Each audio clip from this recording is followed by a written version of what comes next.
Hey, it's Andy with Reverb. You know, ever since the 20s, there have been tremolo systems for the electric guitar to raise and lower the pitch. These days, there are a variety of options and designs for different styles of players. So today we're going to be looking at 7 different types of tremolo systems for the electric guitar.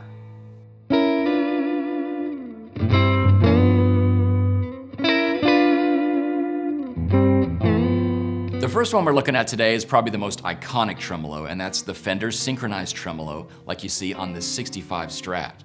Now, shouldn't they be called vibrato systems because they're technically changing pitch? Well, yes, you're right, but we have Leo Fender to thank for calling these tremolos and setting that in motion. So with that being said, we're going to be calling them tremolos from here on out. So let's take a look at what makes the synchronized tremolo tick. This type of bridge came onto the scene way back in 1954 with the introduction of the first Strat. It's also known as the 6-screw bridge versus the newer 2-point systems, which we'll talk about in a minute. This is a very expressive and very reliable system, especially if you have your guitar set up properly. You can change the tension of this tremolo system with the amount of springs in the back cavity, with as many as 5 and as little as 2. So it's a really adaptive system to really just match with your playing style and strength on the tremolo arm. This classic Fender Synchronized 6-screw tremolo system was one of the first and can still be found today in current Fender reissues, all the way from the Ventera to the Fender Custom Shop.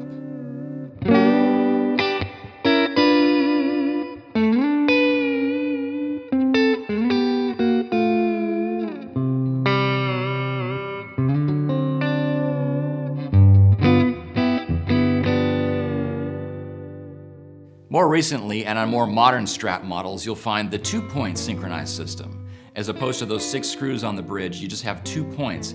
And the main benefit of this is that it gives you a more expressive and touch-sensitive tremolo experience. You don't really have to dig into it as much because the tension is not as hard. Also, this system is a lot easier to adjust for upwards pitch bending, as opposed to that vintage design.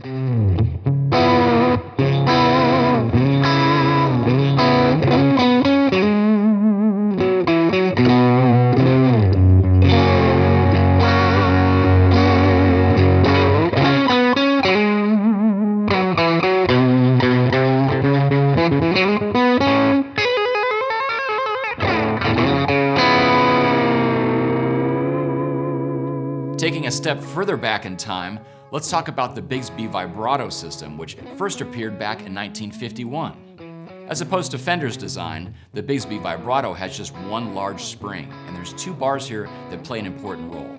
First is a bar that keeps tension on the strings, and the second is one that rolls with the movement of the tremolo arm. The Bigsby vibrato doesn't quite have the range of motion of a Fender. It only allows maybe half a step in either direction, but it's a nice subtle addition to your chords or single notes. It just has a really organic sound that works well with any genre of music.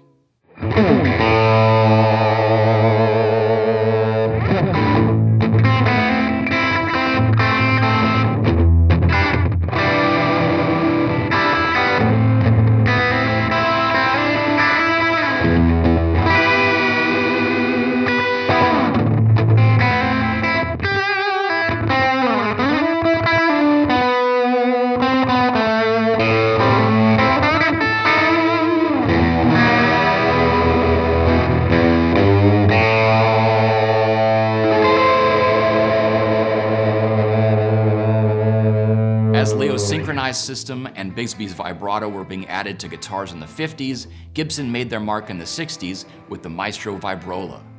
The Maestro Vibrola is a very simple design, and it still uses a spring, but they call it a bent steel spring system. It has a lot less moving parts compared to a Fender design. The upwards and downwards range of the pitch bending is very similar to the Bigsby vibrato system, and you'll probably want to get your guitar set up professionally to keep it in tune at all times.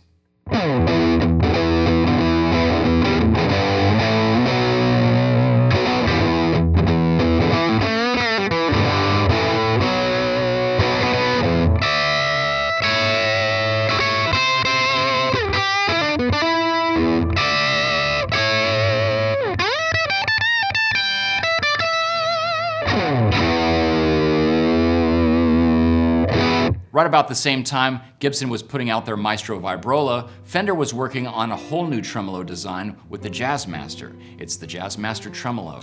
The design is in fact similar to a Bigsby with one spring. Underneath this plate, there's a shallow cavity, and the strings can move up and down in pitch and actually give you a wider range than a Bigsby. Although this Jazzmaster tremolo didn't quite take off the way Leo intended, it gained a whole new audience in the 90s with grunge, indie, and shoegaze music coming to the scene. And I think a lot of the popularity had to do with just the feel of this design. This trem arm is a lot longer than your standard Strat, and you could actually play chords and bend down at the same time, just like Kevin Shields was doing. It's also worth mentioning that the string spacing between the bridge and the backplate here is very long, and you get some really cool sympathetic vibrations, and you can actually play these strings and hear it through the pickups. Although these Jazzmaster saddles often leave much to be desired, there's a lot of aftermarket choices to improve tuning stability and sustain, often from Fender or folks like Mastery.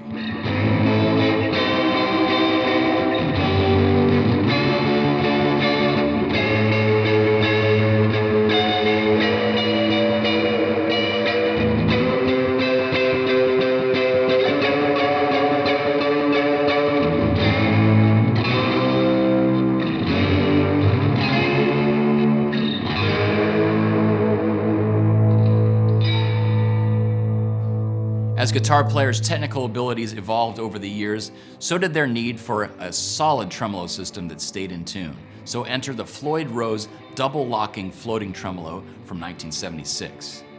The first important element of a Floyd Rose system is the locking nut. The nut is usually where all the friction points happen and is where all these classic tremolo systems fail, because the strings are passing through a slot. So when you clamp them down with 3 strong screws, you're just eliminating all those issues.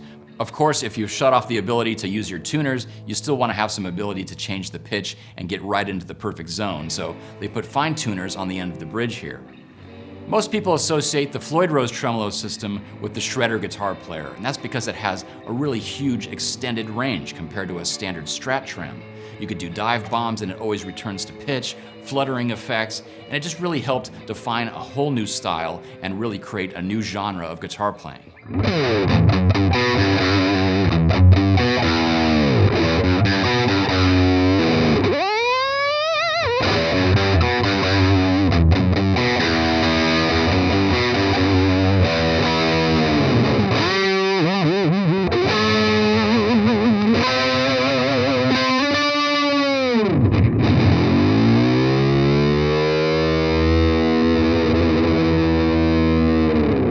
Right about the same time in the late 70s, as the Floyd Rose was making waves with progressive guitarists, there was another option available. It was the Kahler locking tremolo. This tremolo is described as having a cam system. It's not the same floating type as the Floyd Rose, and if you look at the back, there's no routing for any springs. It's all self-contained, and it doesn't require a lot of routing on the body. A great feature on the Kahlers is that they have roller saddles, which really helps eliminate friction, especially during those heavy dive bombs. Also, you'll have a locking nut, just like the Floyd Rose, and most of the Kahlers will have fine tuners at the bridge to really get it dialed in. However, this one doesn't, but it is locked down and ready to go and staying in tune excellently.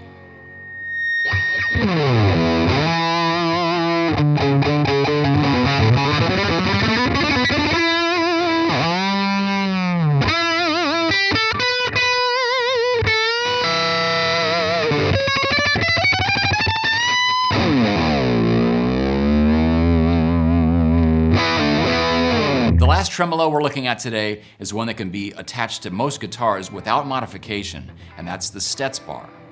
This design came about when Eric Stets, who had a machinist background, wanted to put a Bigsby on some of his favorite Gibsons without modifications. So he went to work and came up with something really unique. He had a real epiphany coming up with something called the skating bridge design. Simply put, when you move the tremolo bar down or up, you could see the whole unit moving as one, bridge included. The Stetsbar is known to be highly adjustable. You could use it in a subtle fashion like a Bigsby, or you could take some deep dives with it. It really has a really smooth action as well. This one, as you can see, is made for guitars with a stop tailpiece, but they also have models for your favorite Strat or Tele.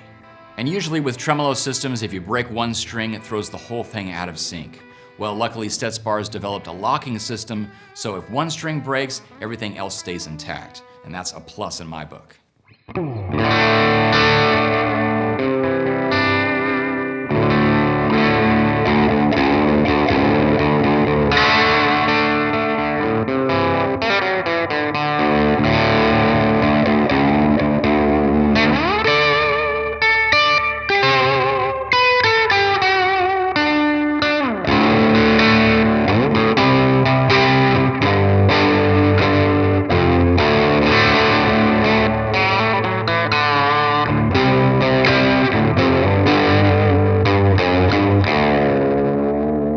there's your look at 7 types of tremolo systems. Hopefully that helped you find the one that suits your playing needs. Be sure to leave some comments below on your favorite type of trem, and I'll see you next time. Thanks for watching.